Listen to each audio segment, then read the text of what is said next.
Alright, week 4. This is my 80% week. Originally it was scheduled for 90%, but I decided to go 80 to be a little bit more conservative and make sure I was healing properly. And at the end of week 4, I'm feeling pretty good. I actually wound up going on a hike a couple days ago and feel a little bit tight from that, but other than that I'm feeling really good from all the lifting. So right here, this first video is a strict overhead press for a set of 10 with 205. I was pretty pleased with it,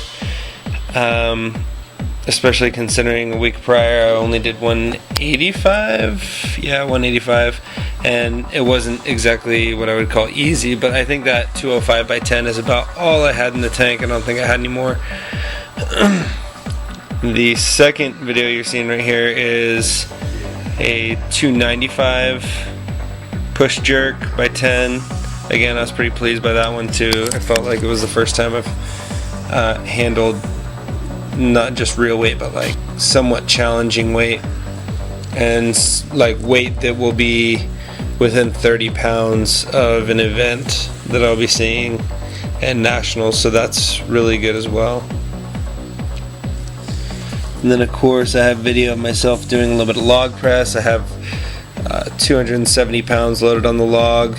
Feeling a little bit strange on this one, but I was also in my normal shoes, and I actually like to wear my Olympic lifting shoes for just the log press. I'll probably wind up wearing the Converse that I usually wear though, because at nationals it will be a medley, and so I'll have to deal with a dumbbell, a keg, a log, and an axle.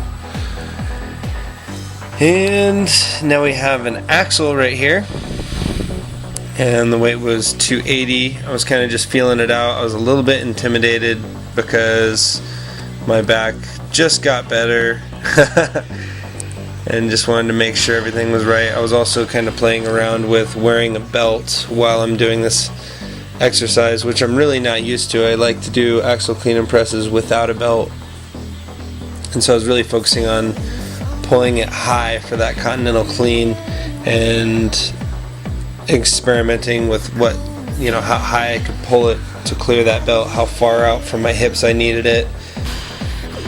Just a couple things.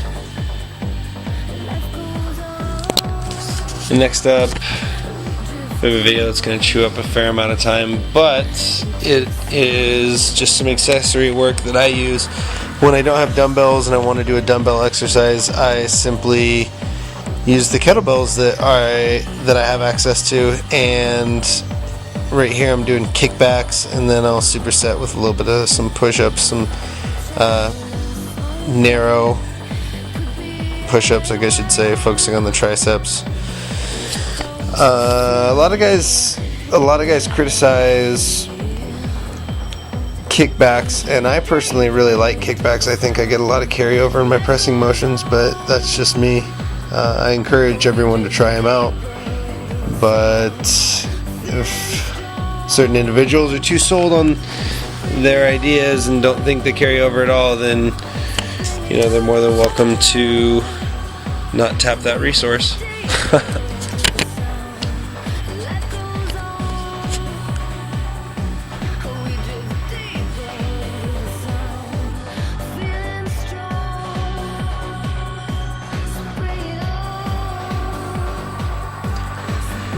This video right here is 295 on the bar, I believe, and as you can see, I was pretty shaky. I did my leg workout the day after I did all the pressing, and so my legs were a little bit burnt out.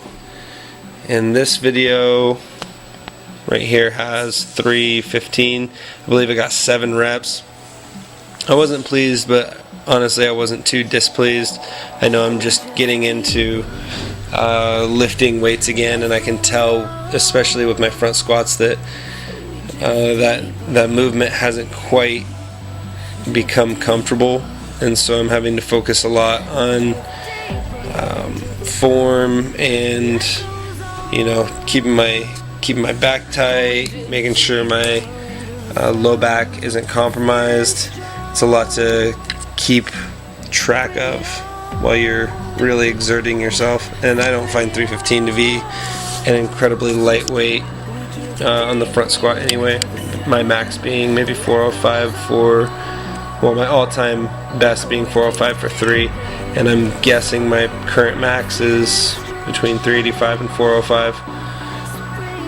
Alright, so we have the this is a band yoke. So all of the equipment, like all the kettlebells are attached either with bands or straps, most of which are bands.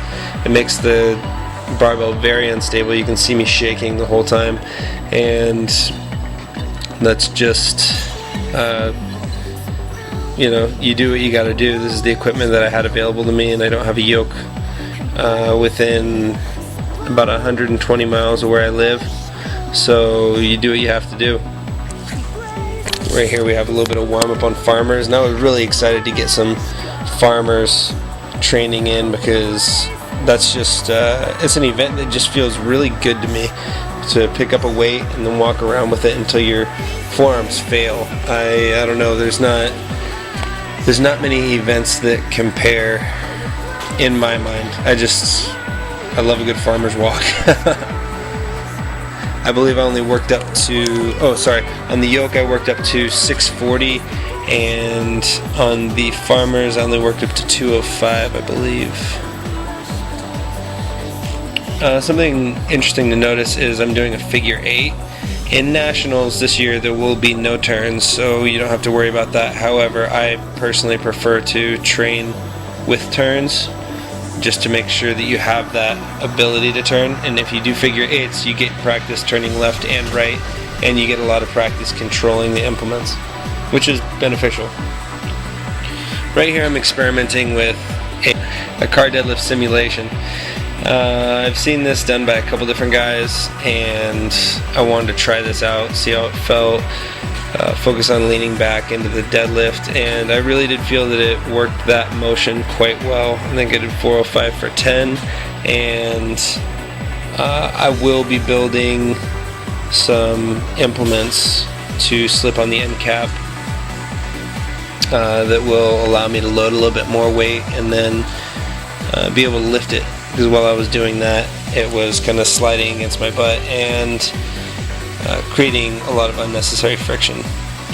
The video you just watched was some hammer strength low row. It's a machine I kind of enjoy just in the gym when I get a chance to do that style of working out in a commercial gym. And then right here we have a strict leg lift, which I like to utilize a lot of. I do strict leg lifts probably 2 to 3 times a week. I usually aim for sets of 10 to 15, 3 to 4 sets. And then you will see me doing I guess the only way I can describe it is like a reverse Chinese bridge. But I call it I think in my training log I'm calling it a Klokov bridge, because that's who I saw doing it first, was Klokov. Some of the Russian weightlifters loading weights on their calves and on their shoulders, and using an elevated surface, resting on their pelvis and lower abdominal to elevate themselves and maintain a lower back arch, and work those muscles isometrically. And I notice it works a little bit of the stabilizing groups as well.